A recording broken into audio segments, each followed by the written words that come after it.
The troopers were stuck with the drug case and the cash. How much money do you think that is? I don't even know. Make sure you keep your recorder on in your car. Just leave it on that way. There won't be ever any question about anything with that money. Like I said, I've never got this much currency where I'm dealing with it myself, so I just want to make sure there's nobody saying that we doing any funny stuff.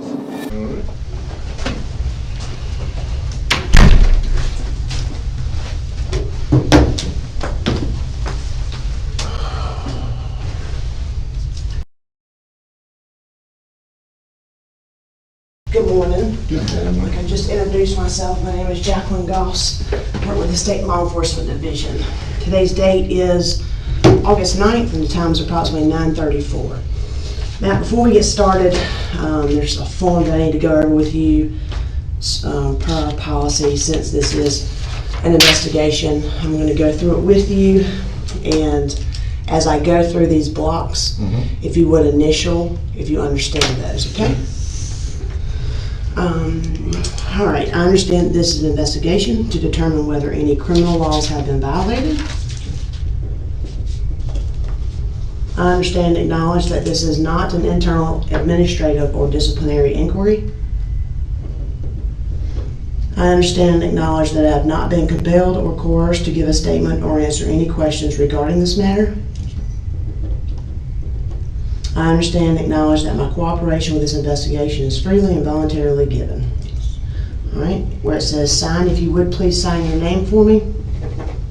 All right, if you would please state your first name for me. Matthew. And your middle name? Raymond. Will you spell that for me? R-A-Y-M-O-N-D.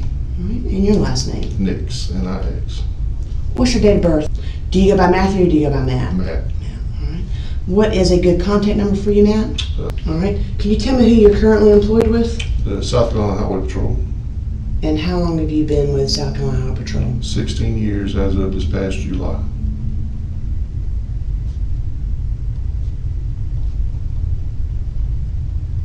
And what is your current rank? Corporal.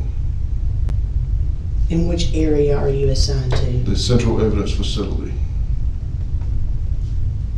How long have you done that? November will be 2 years.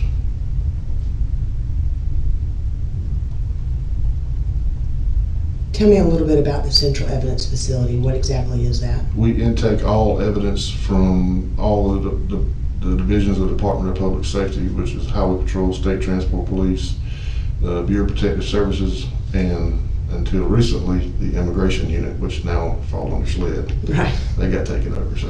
All right, so you're over HP, and what were the other? Transport and BPS. All right. So what type of evidence do you deal with? Name it.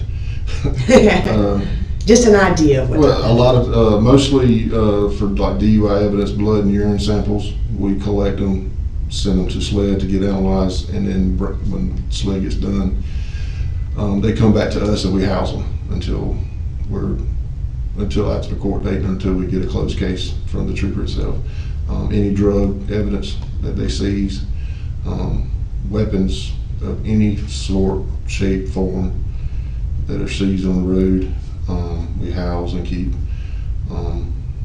Any kind of like crash evidence from especially like the MATE team, the Multidisciplinary Action Investigation Team, anywhere from hoods, bumpers, doors, airbags, the airbag control modules for the computer systems, stuff like that. Anything related to a crash that MATE would collect, we keep. A lot of hit and run evidence. So we have a container full of like bicycles and stuff like that from vehicle crashes.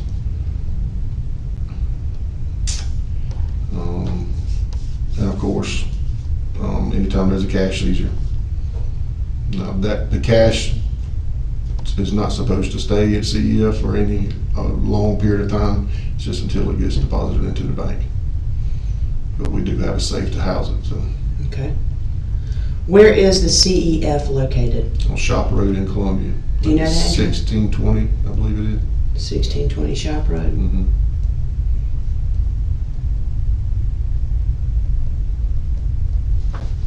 Okay, so obviously we are here in regards to an investigation on a money seizure that took place.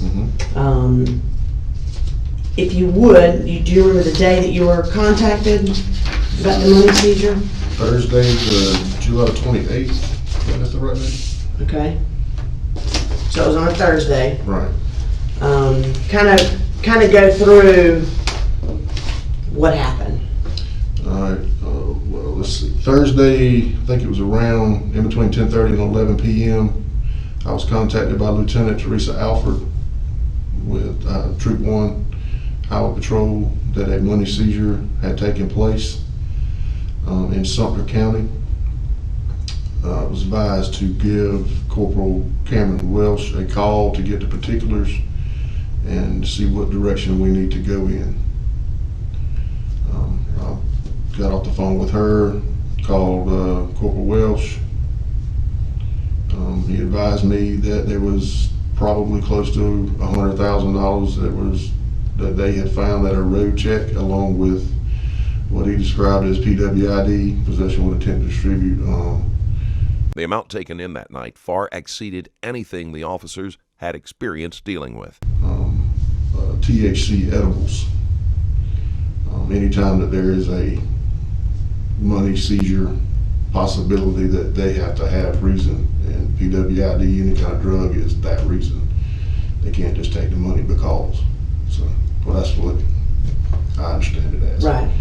So, I advised him. He asked me if I was coming to the road to actually collect the money, and I told him no, that they need to go ahead and clean up the scene, do what they need to do, and I will meet him at the Sumter Patrol office.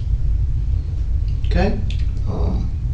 And of course, I don't know if I advised that this was actually come across at a driver's license checkpoint. It wasn't like it was a crash or traffic stop. It was at a license checkpoint. Okay.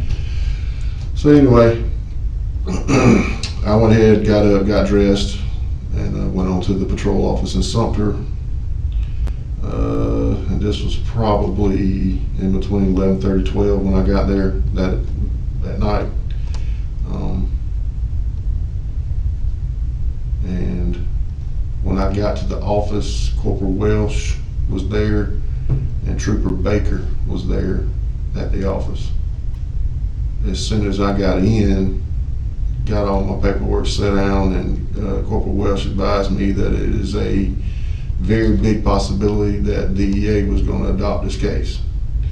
And I know from listening to the guy at CEF and stuff, and dealing with him on the road, when I was on the road, that usually DEA comes in that night, takes the evidence, and then that's it. We're done with it. Do you know why he thought the DEA would be taking it? Had he spoke with anyone? He spoke to I think it's either Lance Corporal or Trooper. I don't know his current rank, but it's Shropshire. He is affiliated with a lot. He's one of the highway patrols, what we call drug dogs. He's associated with them, knows them on a first name basis, all the DEA agents in the area. So he's familiar with the process of dealing with the DEA and taking money. And he was on the phone with Shropshire, and Shropshire told him that his contact said that they was going to take the case, but called him back or told him later on in the conversation that the DEA was tied up at the moment, that they will be adopting this case. It just won't be tonight. Okay. It'll be at a later date. And Shropshire told Welsh that, to your Yes. knowledge? Yes. Okay. All right. So, go ahead. So in that case, we were going ahead with the cash seizure process. And Corporal Welsh advised me that Baker was technically the arresting trooper that was making all the charges to the driver. So I gave Baker a whole packet of our cash seizure paperwork, and I advised him, I don't know exactly what all you need at this point, seeing how that the feds are going to get involved. Just fill it all out anyway, and if we don't need it, we can shred it. And it was 2 affidavits of seizure. It was what we call the ACE report, which is an aggressive criminal enforcement report. It's an old form that we use. giving details. Also a section on there where he attaches his statement. Once he does his incident report, he can put it on that same form. And then I advised Corporal Welsh that we need to go ahead and separate all the denominations of cash that was there, and then count each individual denomination and on a tally sheet, on a separate tally sheet. The money was divided into denominations, as Nix suggested, covering 2 large tables. Out of the denominations, the majority was in $20 bills. Okay. Corporal West brought out the bag of cash. It was in a brown, not similar to a brown grocery bag, but it looked more like a food takeout bag. It was brown, approximately about, I don't know, 8-10 inches tall, with brown paper handles and like a little zigzag design on the bag. And basically he dumped it out on the desk, and it was hundreds, 50s, 20s, 10s, 5s, and 1s all intermixed together. The majority of it was rubber banded together with little small black rubber bands, not from Corporal Welsh. It was from the actual violator that had the cash, that they had banded it up. And if I'm not mistaken, it's either, honestly don't remember, I want to say it was in $10,000 increments, but it was all intermixed. It was some 100s, 50s, 20s all together. So I advised him that all of this has to be separated. So we're gonna have to unbind all of this cash and then separate the 150 and get everything straight. That took a while. Once we got everything separated, and well, let me back up. Before we started separating it, Trooper Reichert showed up. He was, if I'm not mistaken, he was at the road check waiting on the tow truck to get there and secure the vehicle before he came back to the office. So, okay, but now we're back to actually separating out the denominations. In the Sumter Patrol office, it's probably twice the size of this room, well, maybe 3 times the size of this room, but in the middle of the room, there is a long table that's probably twice as wide as this desk. And it has a partition in the middle with like a bulletin board where you can post schedules and stuff like that on. And each side of that is another like table area. So what we did is we put all the cash out on the center table and just laid them out. Put all the 100s at the beginning, then the 50s, and just went down the line to the 100 to the dollar bills.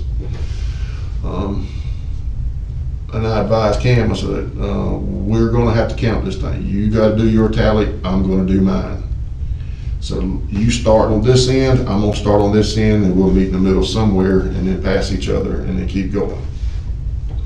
So I started on the $1 bills and they started on the 100s. They being who? They being Cam, Corporal Welsh, and Trooper Reichert. Do you know his first name? I do not. Zach, I believe. Yes, Zach Reichert. Okay. Baker was still, I do not know Baker's first name. He's brand new trooper. He was still on the computer doing his statement, doing the paperwork. So I started on the 1s. I counted all the 1s and wrote them on my tally sheet. And I started on the 5s and kept going until I got to the 20s. Within all of the cash that was laid out, the $20 bills was by far the most we had to count in number. By the time they got through with the 100s and 50s, they had already started on the 20s. Neither Riker nor Baker were suspected of any wrongdoing. And got a big portion of them counted. When I say a big, they got a pile of them counted out. I don't know how many they were. It was enough, but they were still counting the 20s. Corporal Welsh, about somewhere in the middle while they were counting the 20s, told Baker to let him type the statement because he knew the details as far as what went on, because Baker was also dealing with the violator because he was DUI and he was going through the field sobriety process and and doing the breathalyzer and all that good stuff. So Cam, I'm sorry, keep That's going. okay. Well, you've established his first name as Cam, so you're Yes. good. You Okay. can make notes, Cam. Okay. So Cam basically wanted to help him out with the statement because he knew more of the in-vehicle particulars that Baker did not know. This, from what I gathered, Baker was dealing with the DUI. He was not dealing with the car. He had to concentrate on him. So Cam wanted to help him out with the statement part and, you know, where the cash was, what was going on in the vehicle, and as far as that on the statement portion of it. So when Cam started typing on the computer, Baker got up and helped him record to make tally. I was still working on my own personal one.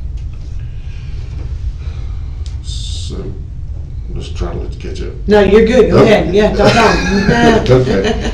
Because we're going to go back all over this, so it's all good. Gotcha. So when I started counting, or when I got to the portion where I was going to start counting 20s, I asked them which stack they had finished with. I'll start on that one, that way we're not hitting each other and messing up each other's tally. So they said, okay, we're done with these. So I took these and put them on my desk, which was separate from where they were sitting, because I wanted to not get involved with them, they not get involved with me. And I started counting.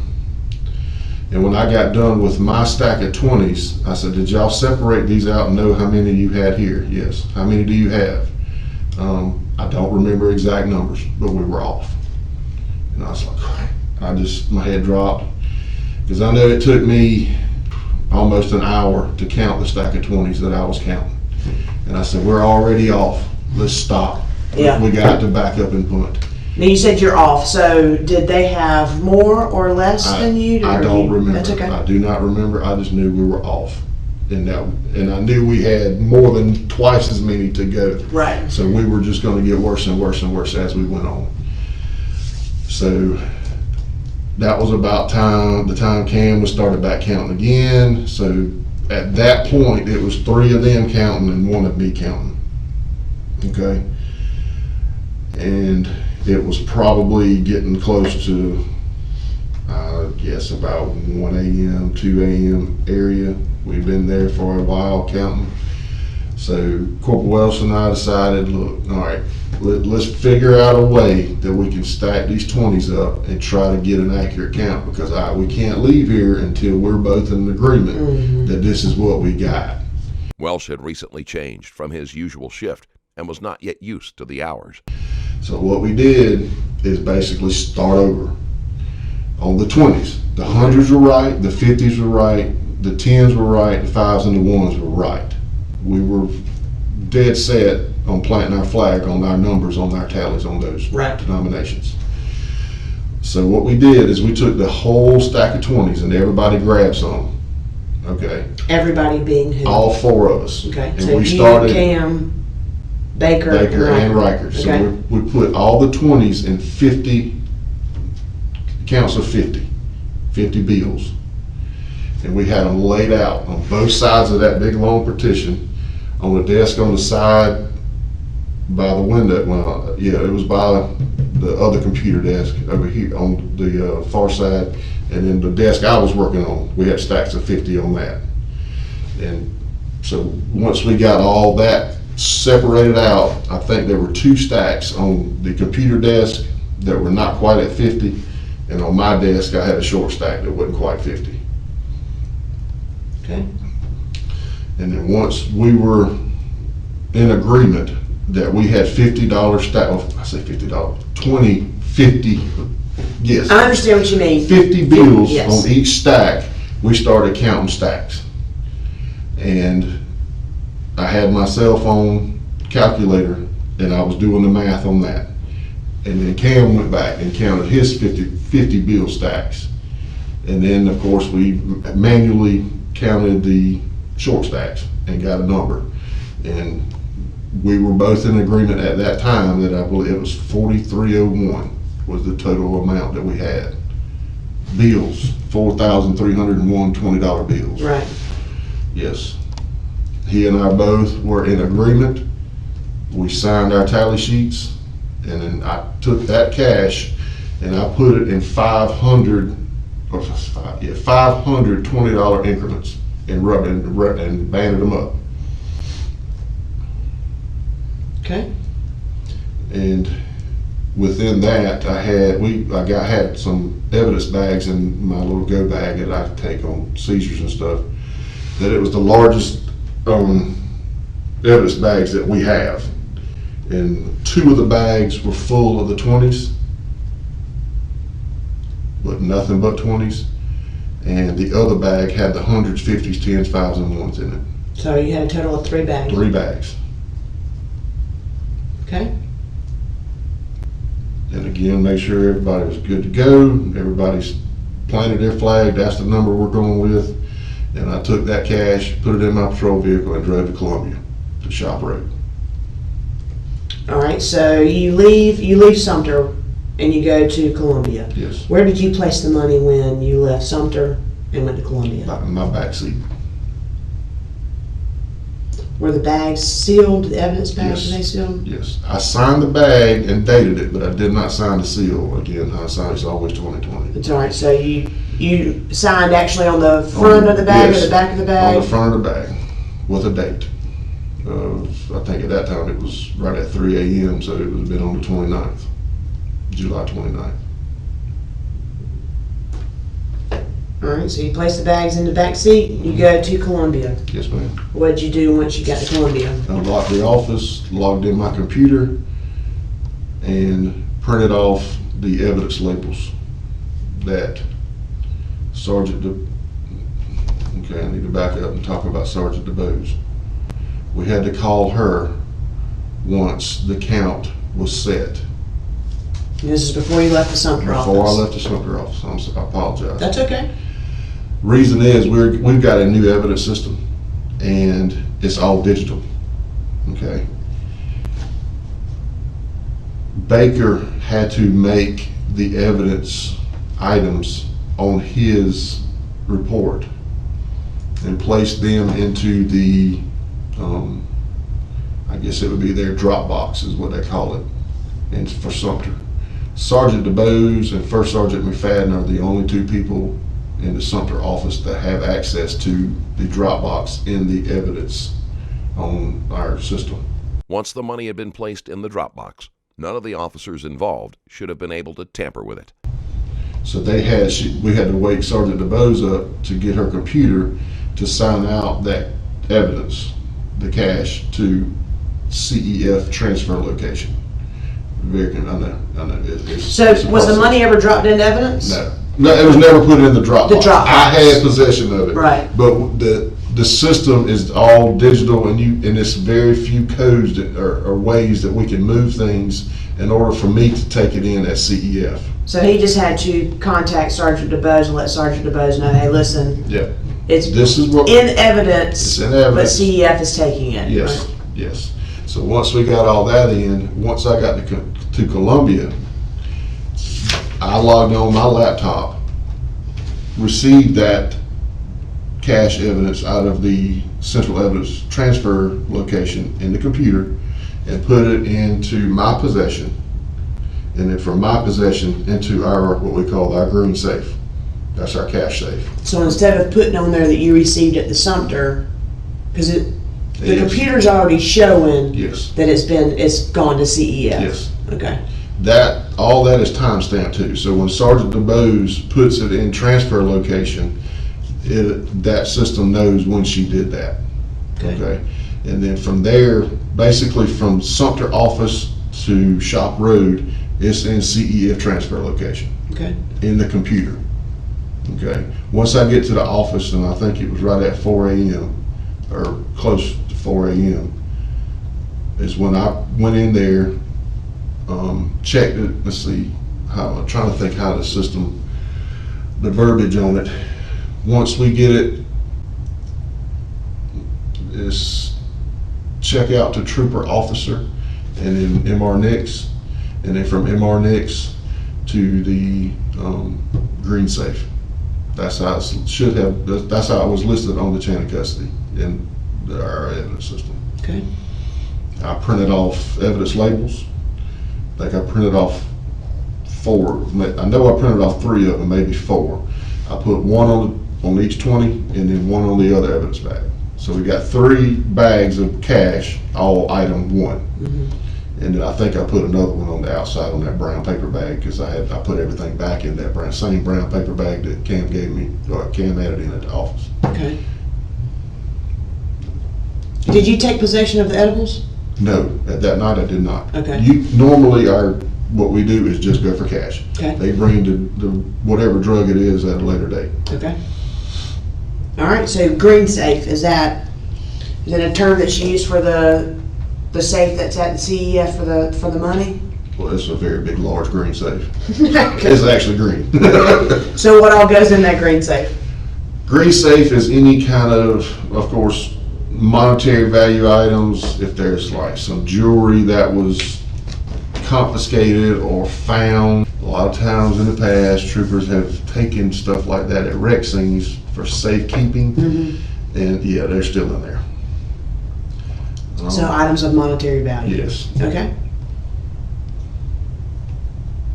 All right, so once you put it in the green safe, what'd you do? Locked up and went home.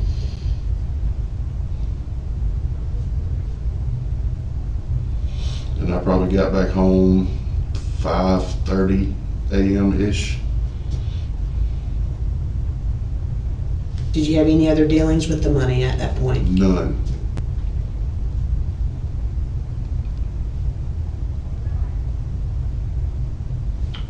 When were you contacted and it was indicated to you there was an issue? It was Tuesday when Sergeant Allen had taken the money out of the safe, signed it, and took it straight to the bank. Do you know Sergeant Allen's first name? Michael. Did he contact you? We was at the office together on Tuesday, so I knew he was getting the money out and he didn't count it. Right. He went, took my evidence bags that I sealed up in and took it straight to the bank, and the bank opened it and they counted it there. Do you know what bank? Wells Fargo? And do you know which Wells Fargo? No, I do not. Okay. Sergeant Allen handles all cash deposits. Okay. The bank used a money counting machine to get an accurate total. Is that all he does? No, Okay. he's the lead. At CEF, there's 3 corporals, 1 sergeant, 1 captain, Okay. and then an admin. All right. But he's the only one that handles cash He deposits. is the lead on that. Okay. Captain Rivers assigned that task to him, and he's the only one that deals with it. All right. So at what point were you notified the count was wrong? When he got back from the All right. Tell me that conversation. He was in the captain's office, and Captain Rivers, Mental Rivers, called me into his office, and Sergeant Allen was in there, and he advised that the bank had a different count on the 20s, that it was off. I asked how much, and he had a piece of paper on his desk with some numbers right on there, and I looked over there and saw 157. I was like, $157? He's like, no, 157 20s were off. I was like, oh, okay.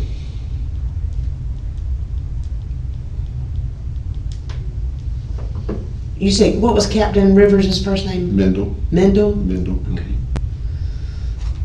All right, so realized it was 157 20s off. What happened next? I had asked Captain Rivers, do I need to go ahead and call Cam and let him know what's going on, because he's the other signature on there, and he said go ahead.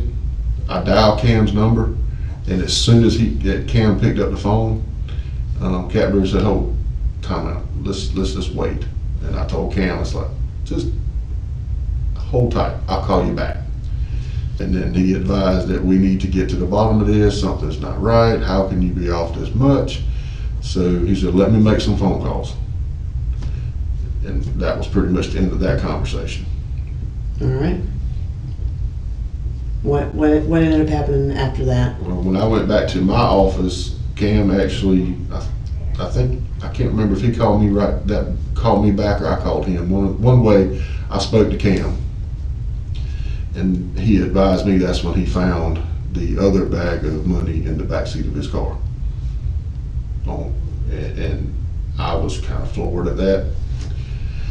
This was Tuesday, and I believe he said that the cash bag that he found in his backseat was found on Sunday.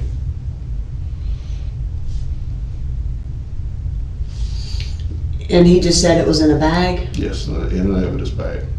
Evidence bag? Yes, he had put the cash in an evidence bag. Did he indicate to you what kind of bag it was found in his backseat? No. Okay. But after he said he had found it on Sunday, he said he put it in the evidence bag? No, he put it in the evidence bag that night. From the scene? From the scene. And from my understanding from him, that it was actually cash that was found in the center console. That the large amount of cash was found in the back seat in that brown paper bag. There was more cash found in the center console and another small amount of cash found on his person. So that center console money was never counted at the Sumter office? Correct. Okay. All right, what else did he say? He was nervous, he was upset, scared, didn't know what to do. And I said, Cam, go through your chain of command, inform your sergeant of the situation that you just told me, and get ahead of this before it starts looking worse than it already is. Right. I said, because our count that we had in the Sumter office is way off. That this does not help. So, from my understanding, he did. He called Sergeant DeBose, informed her what was going on, and by that afternoon, Cam was in our office at CEF to turn that cash in. Well, in the meantime, Captain Rivers had been on the phone from lunchtime until Cam got there about 3 o'clock, and Captain Rivers advised Cam to go to the Troop 1 headquarters and to his captain's office, which is Captain Chris Shelton, and then they would handle their end dealing with that amount of money. Where's the Troop 1 office? It's same parking lot as ours. It's just right next door. So Shop Road? It's the way Shop Road, if you're at the Carolina Stadium like here, our office sits for evidence and supply, like a loading dock. Troop 1 headquarters, DMV. That's how it's set up in the same like campus area. All right, so Rivers sent Cam to Troop 1 to talk to his captain? Yes. And what did you say his captain's name was? Chris Shelton. Were you standing there when Rivers sent Cam over to Yes. Troop 1? Yes. Do you remember what Rivers told Cam? He needed to go to his captain's office. He said, take that bag, go to your captain's office. So the bag that had the money in it? Cam had it with him. So Rivers didn't take possession of it? No, sir. No, ma'am. Not at that point. Not at that point. I think eventually they agreed that cash was not going to stay in Columbia at the Troop 1 office, that it needed to go to CEF. And Nix never came into contact with the money that had been found in Welsh's car. I had already gone for the day because we worked from 8 to 4, and this was after 4 o'clock when all that took place. So I just know Captain Rivers called me back later on that afternoon about 5:30, told me to get back to Columbia and bring my truck. So the same day, on Tuesday? Yes. Okay. So the last time you saw Cam was when Rivers sent him to go to Shelton's office? Yes. All right, and then was there any other conversations held between you and Rivers that day about the money? The shortage money? Yes. No. Okay. What about the money that was in the evidence bag that Cam says, oh, I found on Sunday? No, ma'am. Okay. And then you said that you got off at 4? Yes. What are your usual hours? 8 to 4. 8 to 4. And then you received a phone call from whom later? Captain Rivers. Captain Rivers called you and told you to Yes. bring your stuff to the office? Well, he just said I need to come back to the office. And the office being the CEF office? office. And that was around 5:30? We start football practice at 6, and we was fixing to walk out on the field, so sometime between 5:30 and 6 p.m.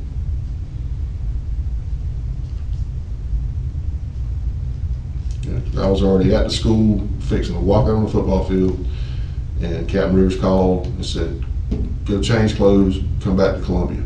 We got some more paperwork to do.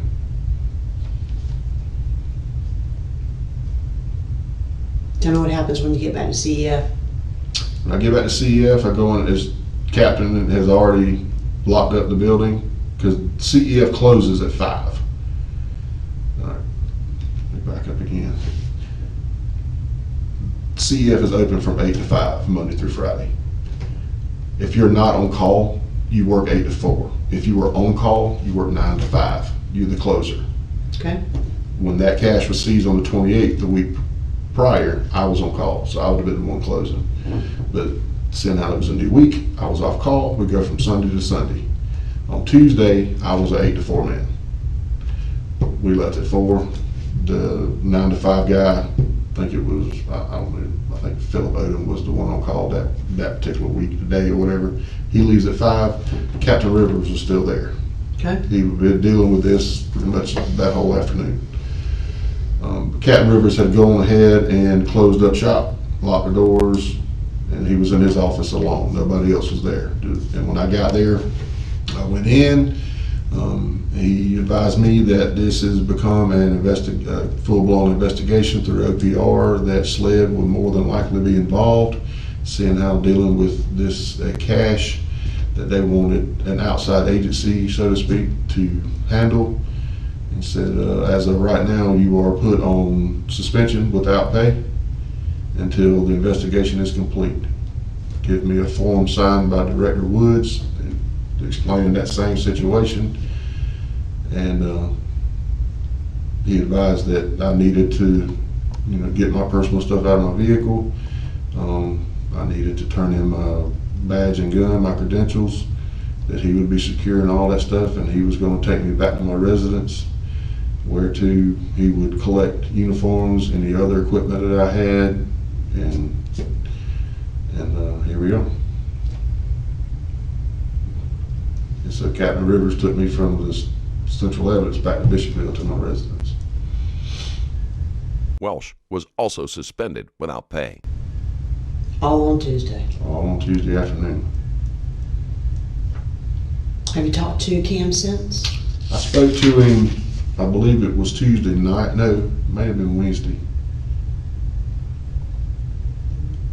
I checked my phone to see, I don't know exactly. He was just, I think it may have been, it was Tuesday night, because I guess, from my understanding talking to him, he pretty much got the same treatment.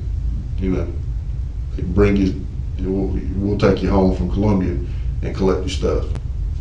Did y'all discuss anything about any of the money increments, whether it be the county at Sumter office or the money that was found in the backseat of his car? No.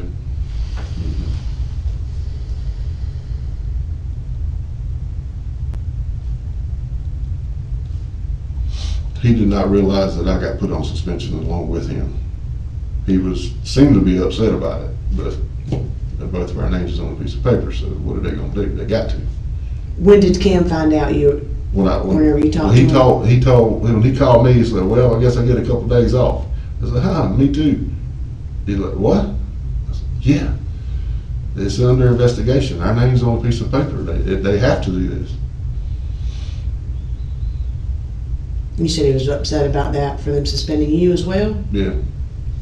Why was he upset about that? Well, he just didn't realize, he thought it was mainly because of the cash that was found in his backseat, not about the whole cash being short.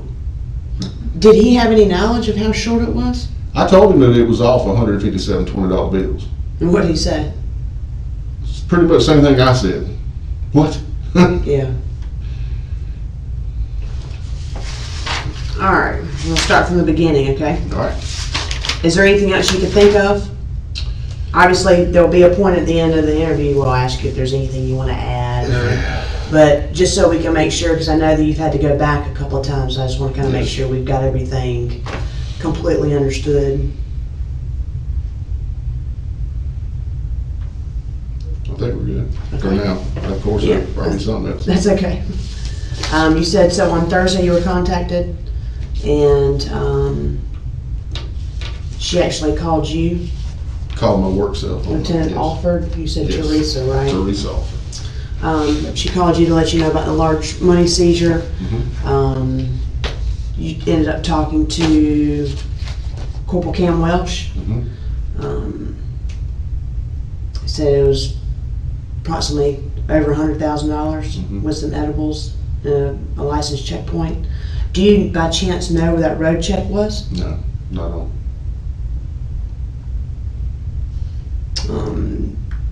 You told me you'd meet him at the Sumter office. Mhm. When you told him to meet you at the Sumter office, at that point, had he indicated to you how the money was packaged or anything of that nature? He said it looks like it's in a large Olive Garden bag. Olive Garden takeout bag. That's what it looked like. Did he indicate to you where that large Olive Garden bag was taken? Where was that in the vehicle? Back seat. He did say plain view several times as far as the money and the edibles, so he wanted to make sure he indicated that they didn't go ripping Okay, the car apart over out. right. But so he only indicated one large bag in the back seat, one Olive Garden bag in the back seat. All right. Let's see here. You might have told me that the Sumter. Where is the Sumter office? Exact street address I don't know right off. It's off of Highway 378, outbound toward the beach, next to the is it Pike Road, I think. Is there a different post or different? It's Troop 1 Post A. I think they're Post A. It's either A or B. But it's the Sumter Clarendon Patrol Office. Okay. So you get to the office about 11:30, 12. Mm-hmm. You said Cam Welsh and Baker Mm-hmm. were there. Welsh indicated to you that he had talked to High Patrol Lance Corporal Shropshire. He's the one that has a lot of dealings with DEA as far as large seizures. Indicated that DEA would potentially be taking the case, but they were tied up with something right then. Yes. Later on, Shropshire talked to Welsh and said that they would be taking the case. We'll be taking it, but be picking up the cash later, that we should proceed. Okay. Welsh told you that Baker was the arresting officer and Baker was dealing with the potential DUI suspect. You gave him a packet for cash seizure. Inside that packet there were 2 affidavit of seizures, an ACE report, and also another form for him to fill out for the arresting officer to fill out the statement. Did Cam start filling that packet out right then, or Baker. Baker did? Okay. You decided to separate each denomination of money. You said that there were hundreds, 50s, 20s, 10s, 5s, and 1s. Yes.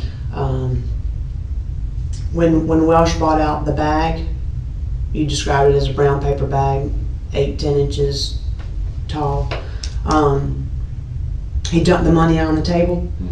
You said that there were a majority of the monies were banded with black rubber bands, and it looked like it might be in $10,000 increments.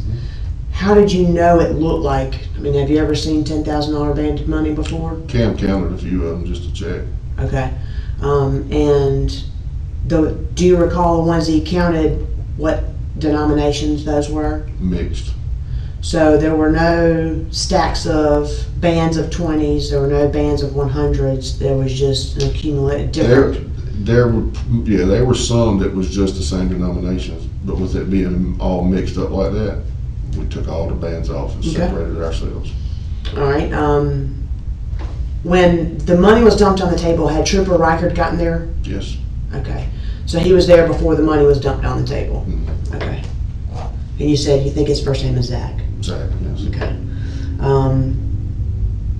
So who took the rubber bands off the money? I took several off. Cam took several off. I imagine Riker took some off too, because it was a lot of them. Right.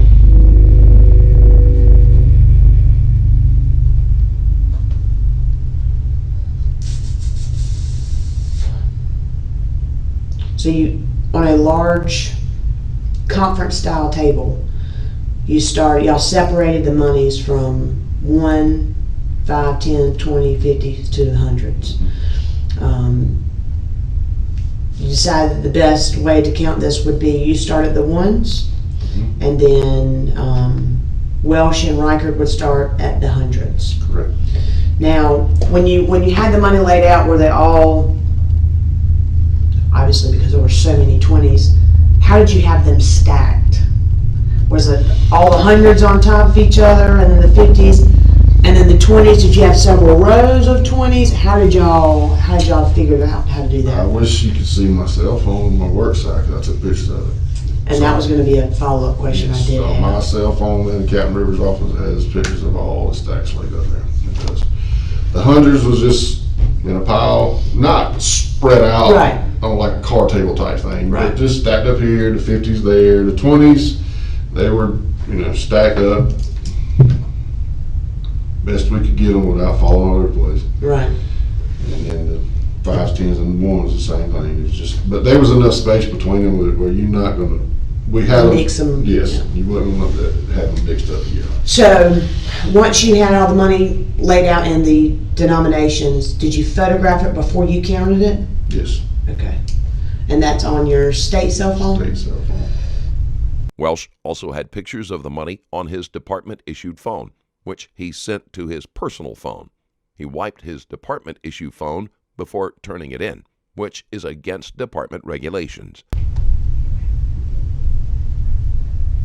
And all the money you had laid out, that was all the money at that point, right? At that point, that's all the money. Because I know later on we have money over here, we have money over here, and then we have, Yes. yeah, so that's what I want to make sure.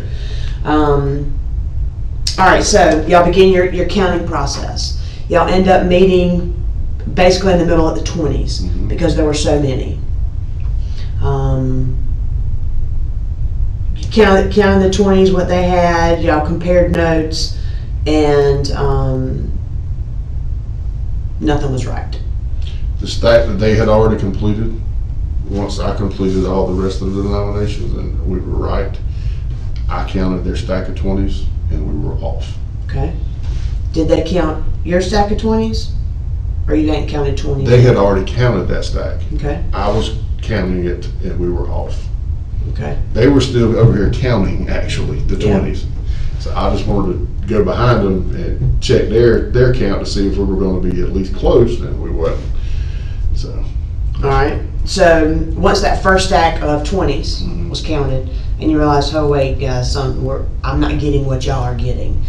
Was that stack recounted? yes, And did it coincide at that point, or? that's when we recounted it into the 50 bill increments. We Okay. didn't physically count that whole stack again. Okay. We just started over from You scratch. decided to Just say, wipe that hey, off, let's. scratch that number off, let's go from the beginning. All right. So once you put 50 $20 bills in stacks, Stacked. you went and counted it. Mm-hmm. Welsh counted it, Mm-hmm. and did Riker count it as well? No, I do no. Once they got that, that's when Cam and I counted our own stacks. Okay. So would Cam count a stack, and you go back behind him and count them and make sure? I went through first. All I right. got my total number, and I sat over there and got my little phone calculator and did the math. And then Cam went through and got his. We were in agreement. So they were consistent. At that point, yes. Okay. Did prior to you telling Cam, hey, I've got this many 20s, did Cam inform to you how many 20s he counted? So basically, after you got done counting the 20s, hypothetically speaking, you look at Cam, you're like, all right, I had like 4,228, hypothetically speaking, not the exact number. And then Cam goes and counts, and he's like, yep, I got 4,200 and whatever. No, not better than that. Okay, so that's why, how did that come about? You already knew how many 20s you had counted, and then Cam says, okay, I'm done, this is what I counted. And did his number match your number? Yes. Or okay. And you remembered it was 4,301? $4,301. Okay. All right, once y'all counted the 20s, everyone was in agreement, y'all filled out a tally sheet. We already filled out the tally sheet because that's what I use to do my running totals. Okay. Now, I did have a little sticky note that I was writing down the ones that was short. If I had this, did the math, and then wrote down my final number on my tally, and multiplied it out by denomination, and then you total them up at the end, and Right. you sign the bottom of each. What'd you do with those notes you were taking? I threw them in the trash can. Did you? They said it's under all in the trash can.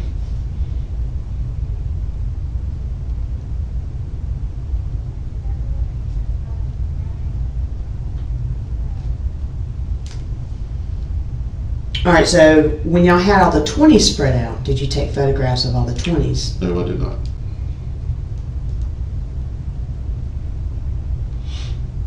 The only other photographs that were taken once we got all the money counted and bound back up into the 500 stack, we had them laid out, and I actually took a picture of that before I backed it.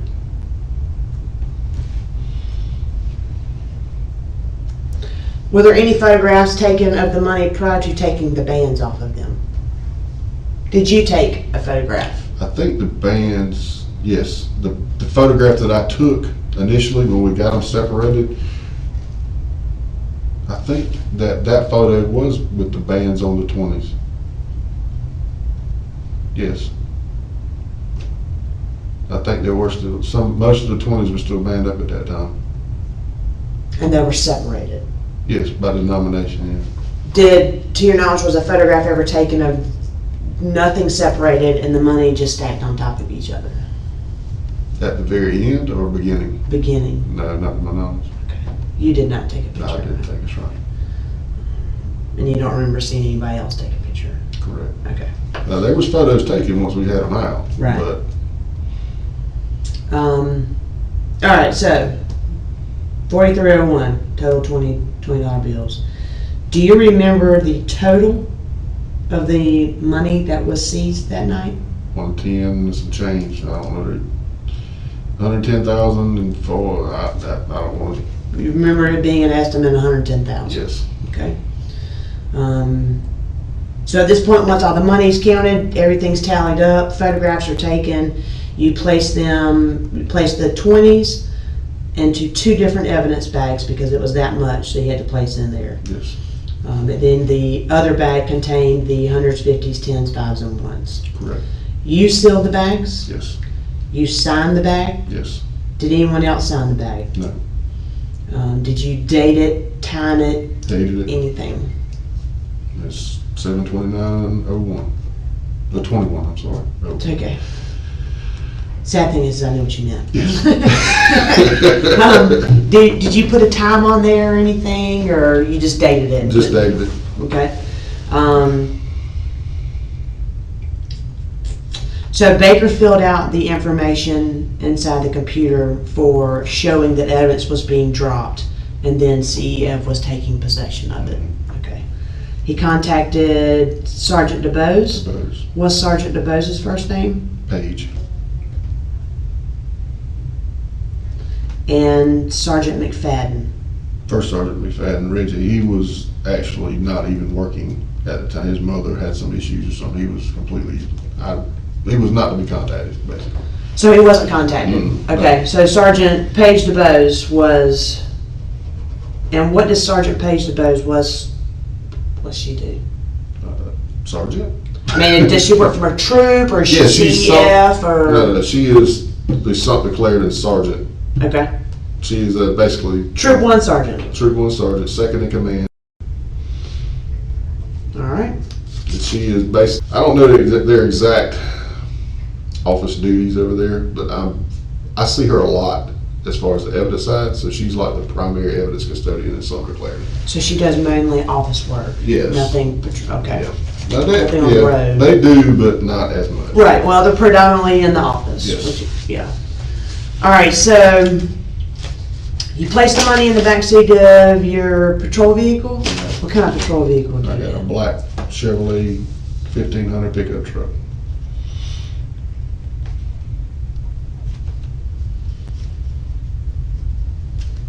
All right, once you get in your vehicle, you put the money in your back seat and you go to CEF, which is located on Shop Road in Columbia. Yes, ma'am.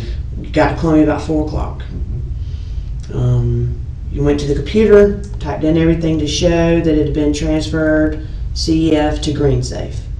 You printed out evidence labels. You said there were 3 evidence labels. At least 3, maybe. I think I put one on the brown paper bag too, showing all item 1. So the money that was taken from the Sumter office, you just put it back inside that brown paper bag Mm-hmm.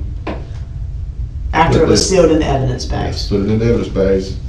I didn't want to be out there toting Right. 3. These were large evidence Yeah, bags. yeah. So that was what we had, so I just kept You it. used it, right? Well, that's what it was found in, right? Exactly. So,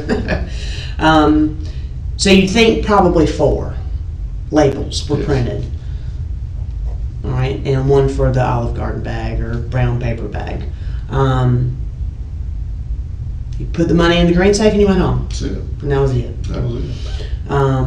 At that point, there was no other dealings with you and that money. None. Never laid eyes on it again. Tuesday, you're at the CEF, Mm-hmm. and you are talking to Sergeant Michael Allen. Mm-hmm. And he handles the cash deposits for CEF. Yes. You had knowledge he was going to the bank Yes. to get the monies counted. Well, what DEA had requested is that instead of taking the actual cash, take to the bank, deposit it, get a cashier's check, they'll come get a check. That's the way they wanted to handle it. Okay. Any idea why this wasn't handled on Monday? No. It is hard to believe that Welsh and Nix would have done such a sloppy job of counting if the money had been taken on purpose. If the count matched with the bank's, they would never have been under suspicion. Did you have any? Did anybody talk about it on Monday? On like what they were going to do, and had you heard anything else about the DEA? No, well, the DEA said, no, not And just you officially. personally, yeah, Not officially. Now, well, I was scheduled to work Friday, but see, I got called out. That's usually like an office rule. That Right. You get called out, especially on a long call out like this, that is your Friday. That's right. So I never come back to work on Friday in a normal, in the office.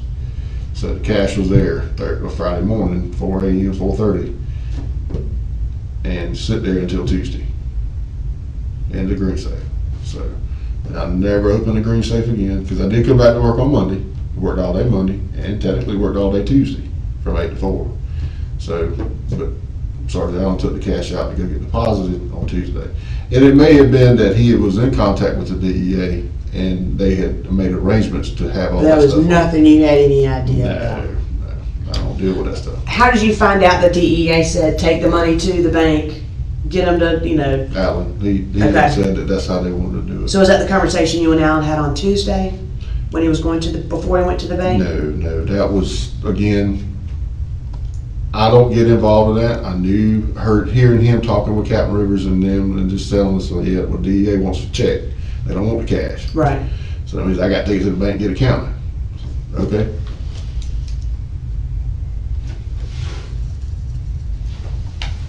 They prefer a cashier's check. They do now. All right, so went to Wells Fargo. You're unsure of which Wells Fargo. You said Captain Mendel Rivers. Mhm. You went back into the office and Alan was talking to Captain, and Alan indicated. Did Alan or the Captain indicate to you that it was off? The count was off, Captain. and he indicated to you it was 157 $20 bills difference Correct. from what was deposited or counted at the bank. You asked, hey, do I need to call Cam? He was like, yeah, sure. You call Cam, and Cam was like, wait a minute. Yep. Hold up. Let's look into this for a second. Something's not right. Tuesday, you went back to the office. Nothing else.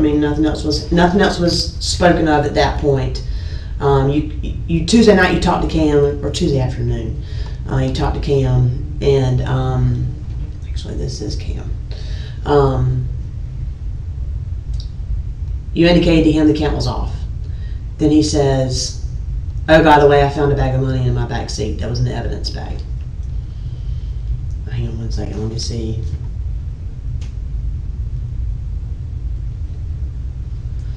Yeah, he's close. So we're trying to. So he indicates to you he found an evidence bag in the back seat of his car. Did he indicate if it was in his seat or if it was in his I floorboard? think he said it was in between the center console and his briefcase in the back, that he had slid in between it. Or it was not in immediate sight. He was cleaning out his car on Sunday and he saw it. And that's when he said his heart dropped. And then he indicated to you that was the money that was found in the center console? Center console of the violator's vehicle. Kim indicated he was nervous and he was scared. He Yeah. didn't know what to do. You told him to call his chain of command, and he called Sergeant DeBose. Sergeant DeBose. That's his next level up. Cam showed up to CEF to drop money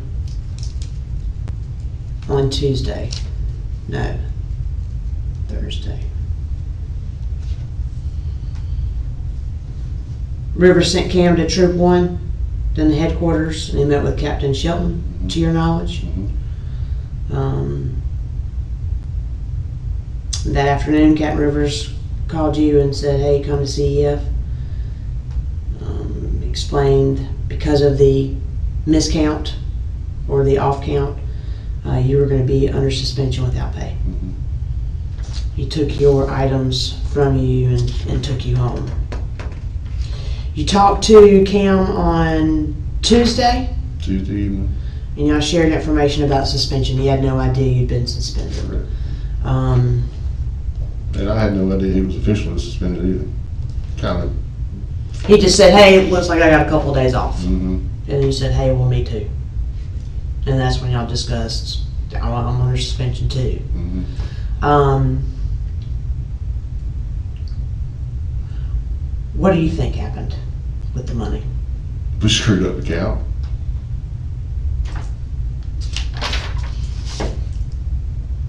Do you think... Nix and Welsh both agree that they messed up the count. Welsh also pointed out that between his job with the Highway Patrol and owning his own plumbing business, he wasn't in need of money. It was also a small amount for such a large risk. Let me ask you this. When they left the checkpoint, who had the money from the checkpoint to the office? It had to be Cam, because the Baker had gone to the jail to do the data master and And is that you just kind of assuming that it was Yes. probably Cam because Baker was tied up with a DUI? And So you don't really know that completely. Riker was tied up with the wrecker, waiting on the tow truck. Okay. Baker was going to the jail. Cam was coming to the office because I told him to meet me at the office. Okay. And by the time I got to the office, and the guy actually refused to breathalyze the data master or whatever, so it didn't take as long as he thought. They just booked him in the jail, come straight to the office. And the jail's not too far from the office. The money that was inside the Olive Garden bag, were they all banded, or were there some loose bills? Some loose. Okay. And you took a photograph of everything laid out on the table. On the table. A big wide shot and individual shots. But you did not take a photograph of the money stacked on top of each other, banded up, prior to counting. There were some bands still on there, I'm pretty sure. Okay. Again, I wish you could get my phone. I know, but That's I okay. show it to you. Did you take that picture? No, I did not take that picture. Okay. That's why I'm asking about the money stacked on top of each Yes. other. Because there's a lot of money there that still have bands on it. Yes, So I that's did all. not take any pictures of the drugs. I knew that, so that's how I knew that ain't my picture. And that, if you don't mind, can I see that picture? That may have been after count. Hope it's not. No, it ain't. Because it's banded up. There's the black bands. Yes. Right. Okay. Because that's about how thick they were when I banded it up for the final to put them in our evidence bag. Do you have any idea who might have took that picture? No. That's okay. If you didn't see anybody take a picture, There, like I said, they were pretty much all. I say pretty much all of us were taking pictures of it. right. So Did you take this photograph of the evidence bags? no, I did not. Okay. That, Once you put the money in the bags, did you take photographs of the money in the evidence I bags? did not. Okay. Did you take a picture of any loose increment? No, ma'am, not that picture.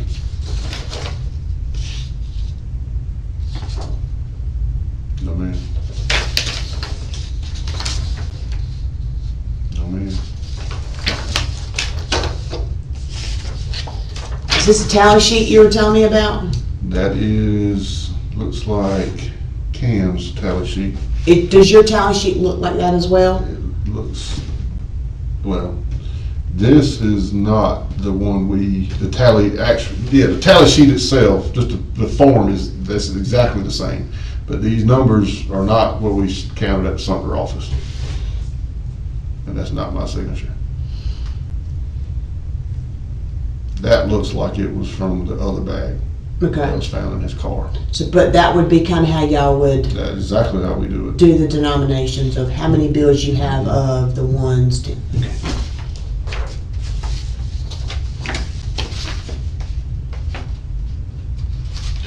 Was there any kind of report that you had to complete? Generally, if you get called out for a CEF, and you have to go to CEF, is there any type of documentation you do on your end other than going into the computer showing a transfer from No, ma'am. whatever I've office? sent Captain Rivers and Sergeant Allen a text, headed to Sumter. They seized over 100K with PWID THC. Captain Rivers said, be careful. That was the only correspondence that I had with them before the money was actually counted. Just to give them a heads up, they going Sumter. Right. They ended up staying nearly 4 hours longer than they should have. This was in addition to Welsh's 12-hour shift. Plus, it gives them an idea of what time you left Yeah, and how long it that's took you to get there, and kind of semi checks and balances. Did you take any money? No, Would you be willing to submit to a polygraph? absolutely. Do you have any type of medical conditions that might enable you or inhibit a proper examination? No. No high blood pressure, no I diabetes? do have high blood pressure, You yes. take medication I for do. it? Any anxiety, anything of that nature? Not to my knowledge. Okay. Obviously, we want to offer you a polygraph. We want one to be completed. Okay, Again, checks and balances. absolutely. Do you think, how long have you known Cam? Let's see. I did his background when he come over highway patrol. Okay. So since day one, Do you on his know- highway patrol career, How long has he been a trooper? 7 years maybe, 6 or 7. Do you think he would take money?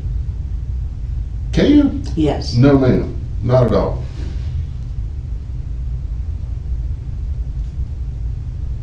Do you think Reichert would take any money? No, How long have you known Reichert? I did his background as well. Funny as it may seem. That's all right. The reason is, when I was on mate at the time, we were doing all highway patrol backgrounds for employment.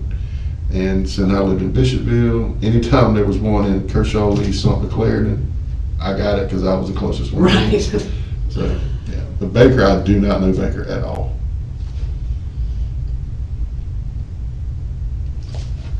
To your knowledge, did Baker even count any money? Yes, he did. Okay. No one was left unattended while counting money. Not at all. All four of y'all were sitting The there. only time that money was in a single person's hands after the count was mine on the way from Sumter to Columbia. And the only other person's hands that was in alone prior to the count was Cam's. From the road to the office, yes. Okay. During this entire time period, Welsh was on camera. Was Cam already at the office when you got there? Yes, Okay. Reichert wasn't there yet, correct. so it was just Cam there by himself. And Baker. Baker was Baker finally Baker made was it there when there. I got there. I got you. All right. Out of all this information you've given me, is there anything that you can think of that maybe I haven't asked a direct question about as far as that night, the count, any statements that were made to you or around you that you would feel being important for this investigation? No, I don't think so. I mean, it's as complicated of a matter as this is. To me, it's a simple explanation. We messed the count up. That's it. It was miscounted.